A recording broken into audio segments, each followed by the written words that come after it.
Assalamu alaikum wa rahmatullahi ta'ala wa barakatuh. Welcome to the class of ethics.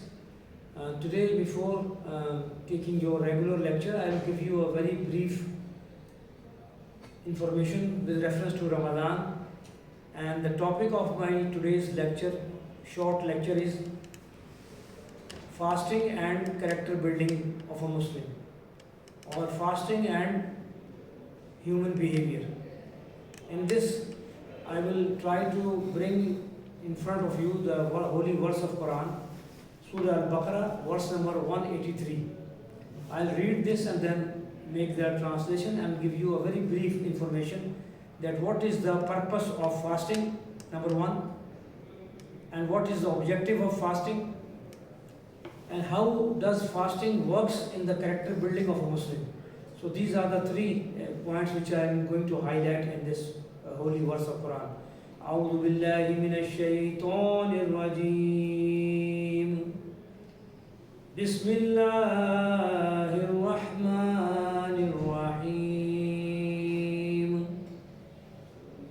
يا أيها الذين آمنوا كتب عليكم الصيام كما كتب على الذين من قبلكم لعلكم تتقون صدق الله العظيم. الحمد لله نحمده ونستعينه ونستغفره ونؤمن به. الحمد لله رب العالمين والعاقبة للمتقين والصلاة والسلام على رسوله الأمين. I have recited one of the holy verse of Quran which I have taken from Surah Al-Baqarah, chapter number 2 and verse number 183. Please try to open in your mobile phones the English or Urdu version which you have. Surah Al-Baqarah, that means chapter number 2 and verse number 183. Now listen to this, the translation of this in English language, and then if you want I can translate this into Urdu also. O people who believe, Ya ayyuhalladhina amanu, O people who believe, Kutiba alaykumus siyam, fasting has been prescribed for you, Kama kutiba alal ladhina min qablikum, as it has been prescribed for the previous nations. لَعَلَّكُمْ تَتَّقُونَ, the purpose so that you may guard against evil, or you can become a pious human being. This is the translation of this holy verse of Quran. Now just give me a very brief attention, all of you, and try to understand. I will try to raise three questions here. Question number one is, what is the purpose of fasting?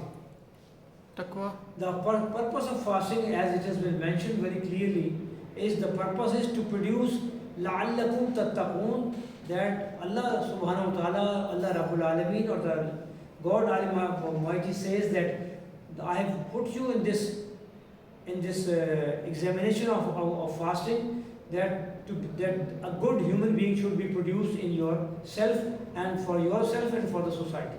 So, لَعَلَّكُمْ تَتَّقُونَ, the first objective or the purpose of this verse of Holy Quran, or the demand of Quran or Allah subhanahu wa ta'ala, is to produce a good human being for the society. That means a muttaqi man, a pious man. Tattaqun is the jama, collective.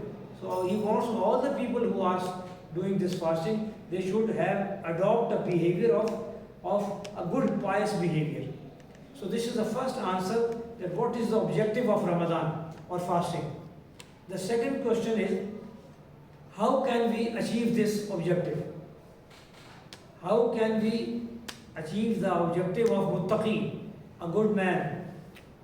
Because it is, the verse is saying you fast, but how it is done is not mentioned here. But in many hundreds of verses of Quran, or in other words, the whole of Quran is giving the guidance how to become a good human being or a good pious man by the help of fasting. So how to do that is, I have divided my all of my life, what I have been reading is, I have divided my observations and my understanding of Islam into 4 compartments or 4 divisions. Number 1, which I always talk in the class. Number 1, the purpose of this fasting of 1 month, 29 days or 30 days, is to produce good human being for the society from 4 aspects, from 4 dimensions. Number 1, from the spiritual. Number 2, the social. And number 3, the economic. And number 4, the political dimension or the perspective. Now, very briefly, I will give the logical explanation how. How can we achieve this? How to produce? How does salah? How does fasting or roza or namaz and fasting tries to implement or affect the human behavior? The objective, to achieve the objective and to get to be a good spiritual man, the fasting of 29, 30 days is a training program. A training program which tries to teach that in this holy month of Ramadan, all of the Muslims should try to become a good spiritual man. What is the meaning of this spiritual man? A spiritual man is a man who has a very strong relation with his Lord or with his God, with his Creator. And the answer to this is how to produce or to create this behavior is another verse of Quran, Inna salati wa nusuki wa mahyaya wa mamati lillahi rabbil alamin. All of my life in this world, my worship, salati wa nusuki, all what I do in this world, my life till I am alive and till the last point of my death, my whole of my actions and behavior should be with the compatibility of Quran and Sunnah, or under the directions of Allah subhanahu wa ta'ala and His holy Prophet Muhammad sallallahu alaihi wasallam. So the first purpose objective is to produce a good spiritual man for the society, for the person himself and for the society. If a person is good spiritual man for himself and for the society, both of these things are going to be good.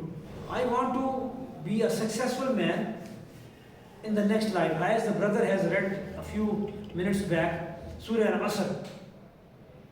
The key of the success is good deeds. إِلَّا الَّذِينَ آمَنُوا. So a good spiritual man.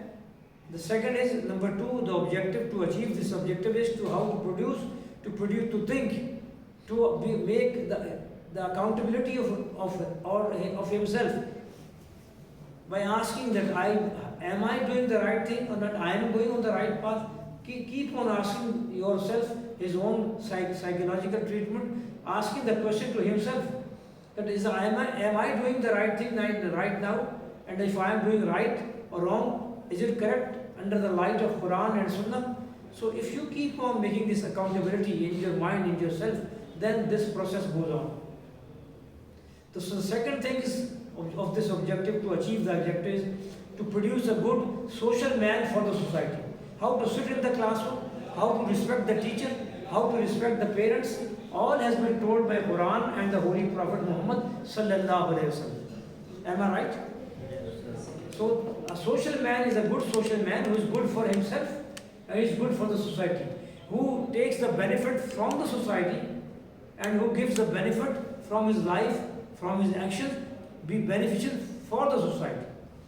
The third point which is mentioned is the objective to achieve this is a good economic man. Now you are in this course. After some time, some years, you will leave this university and you will be having a very strong degree with you, which I say will give you a very good job inshallah, and you will see some kind of economic benefit is waiting for you. At that time, this training of Ramadan will help you to, whenever you are doing any kind of economic activity, you should ask yourself, is this economic activity, this business which I am doing is halal or haram? Is it permissible or is it prohibited by Quran and the Sunnah of the Prophet? So if this question comes to your mind, that means your productivity is going on, you are on the right path, you are on the right track. Fourth and the last objective, and to achieve this objective of taqwa and fasting is the collective behavior. To produce a good collective man for the society or to produce a good political man. What do we mean by the word political man or the collective man? It is mentioned in all those verses which start from Ya ayyuhallazina amanu, as we have recited this word today. So all those verses which are talking with Ya ayyuhallazina amanu are talking about the human behavior which is required for the collective behavior of the society. For himself, for his tribe, for the nation, for each and every country from which he belongs. For each and every tribe. So the collective behavior is called the political behavior, because if the political behavior of a nation is not on Sirat al-Mustaqim, not up to the line or up to the mark with the Quran and Sunnah, then this nation, that nation, as in the past Quran mentioned, that nation will be going down and down day by day, and we can take the example of our own country. With this brief introduction and with brief objective of fasting, I would like to repeat one last sentence, and that is the purpose, ultimate purpose of fasting is to get the pleasure of Allah subhanahu wa ta'ala. And the secondary purpose or objective is to produce a good human being for the society, from the religious, from the social, from the collective or the political, from the economic and from the political perspective of Islam. I hope this will be good for me, what I have been saying, and going to be a good reminder for you. With this I close this lecture. Wassalamu alaikum wa rahmatullahi ta'ala wa barakatuh.